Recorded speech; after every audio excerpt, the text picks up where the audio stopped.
काल आपण असर्टिव्ह वाक्याचे पॅसिव्ह कसे करावे हे बघितलं. आजच्या व्हिडिओमध्ये आज imperative change the imperative into passive म्हणजे इम्परेटिव्ह वाक्याचं पॅसिव्ह मध्ये रूपांतर कसं करावं हे आज आपल्याला बघायचं. बघा, लुक आफ्टर युअर चिल्ड्रेन हे वाक्य इम्परेटिव्ह आहे, कारण या वाक्याची सुरुवात क्रियापदाच्या पहिल्या रूपाने झालेली आहे.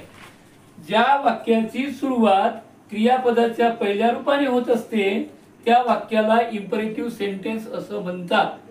या इम्परेटिव्ह सेंटेन्सला पास्ट टेन्स किंवा फ्युचर टेन्स नसतो, तर हे वाक्य फक्त प्रेझेंट टेन्स मध्येच लिहिल्या जात असते.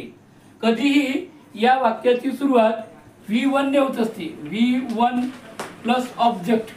या वाक्यामध्ये यू हा सब्जेक्ट गृहीत धरलेला असतो, तो लिहित नसतात.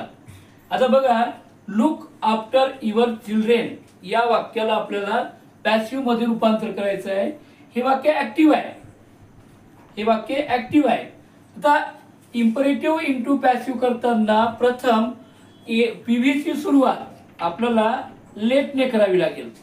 पीव्ही ची सुरुवात प्रथम कशाने? लेटने करा. नंतर वाक्यामध्ये जे ऑब्जेक्ट आहे ते ऑब्जेक्ट, सपोज लुक आफ्टर या वाक्यामध्ये वर्ब आहे आणि युअर चिल्ड्रेन हे या वाक्यामध्ये ऑब्जेक्ट आहे, आणि म्हणून पीव्ही ची सुरुवात पहिले लेटने करा. लेटने केल्यानंतर जो ऑब्जेक्ट असतो तो ऑब्जेक्ट घ्यायचं. Your children, CHILDREN, late your children. नंतर बी कंपल्सरी टाका याच्यामध्ये. Late your children B look after क्रियापदाचे तिसरे रूप. For example LOOKEDAFTER.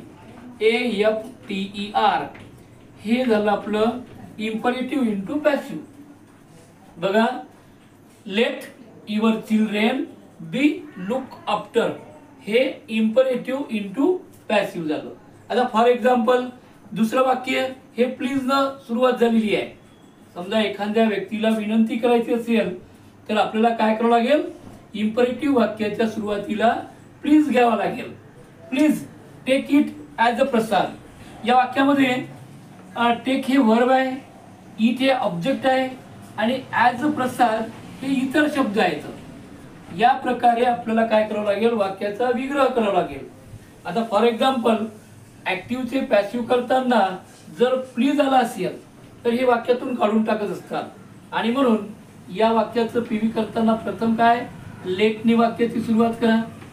नंतर वाक्यामध्ये जे ऑब्जेक्ट आला असेल ते ऑब्जेक्ट घ्या. Let it. नंतर बी कंपल्सरी घ्या. नंतर क्रियापदाचे तिसरे रूप TAKEN. Let it be taken. आणि इतर शब्द कोणते राहिले? ॲज अ प्रसाद. हे वाक्याच्या शेवटी लिहा. PRASAD. म्हणजे वाक्य कसं होईल आपलं? Let it be taken as a प्रसाद.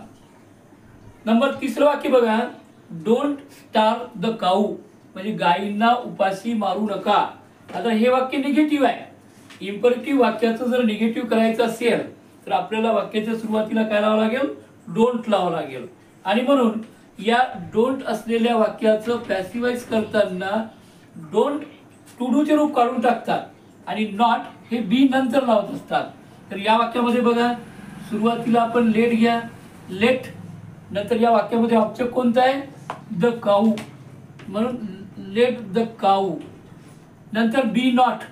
जर वाक्यामध्ये डोंट आला असेल तर टू डूचे रूप काढून टाकतात आणि या नॉटला या बी नंतर ठेवतात. म्हणजे वाक्य कसं होईल? Let the cow be not starve. V3 STARVED. शेवटी फुल स्टॉप. आणि चौथं वाक्य बघा, कॅरी आउट माय ऑर्डर. या वाक्यामध्ये या वाक्याची सुरुवात काय झाली? कॅरी आउट म्हणजे वर्बने झालेली आहे. हे ऑब्जेक्ट आहे, आणि म्हणून हे वाक्य सुद्धा आपल्याला कशाने सुरुवात करावं लागेल? लेटने सुरू करावं लागेल. म्हणजे कोणत्याही इम्परेटिव्हला पॅसिव्ह बनवताना पॅसिव्हची सुरुवात लेट या शब्दानेच करावी. आणि म्हणून पहिले लेट घ्या. नंतर माय ऑर्डर हे ऑब्जेक्ट आहे आपला, म्हणून हे ऑब्जेक्ट घ्या पहिले. Let my order. नंतर बी कंपल्सरी आणि नंतर CARRIED कॅरीड आउट. अशा पद्धतीनं आपल्याला काय करावं लागेल, इम्परेटिव्हचं पॅसिव्ह करावं लागेल. म्हणजेच इम्परेटिव्हचं पॅसिव्ह करताना आपण प्रथम काय केलं, पहिले प्रत्येक ठिकाणी पीव्हीची सुरुवात लेटने केली. पहिले पीव्हीची सुरुवात कशाने केली, लेटने केली. नंतर आपण काय घेतलं, ऑब्जेक्ट, नंतर बी कंपल्सरी घेतला आणि नंतर V3 घेतला. आणि जर वाक्यामध्ये इतर शब्द असेल तर हे इतर शब्द वाक्याच्या शेवटी टाकले. म्हणजेच पॅसिव्ह, इम्परेटिव्ह इंटू पॅसिव्हचा formula let plus object plus B plus V3 plus इतर शब्द असा होईल. आणि जर समजा वाक्यामध्ये नॉट असेल किंवा वाक्य हे निगेटिव्ह असेल तर मात्र मग आपल्याला काय करावं लागेल, पहिले लेट घ्यावं लागेल, नंतर ऑब्जेक्ट घ्यावं लागेल, नंतर बी, नंतर कंपल्सरी नॉट जर वाक्य निगेटिव्ह असेल तर, नंतर V3 आणि नंतर इतर शब्द. अशा पद्धतीने आपल्याला इम्परेटिव्ह इंटू पॅसिव्ह हा प्रयोग करावा लागेल. धन्यवाद.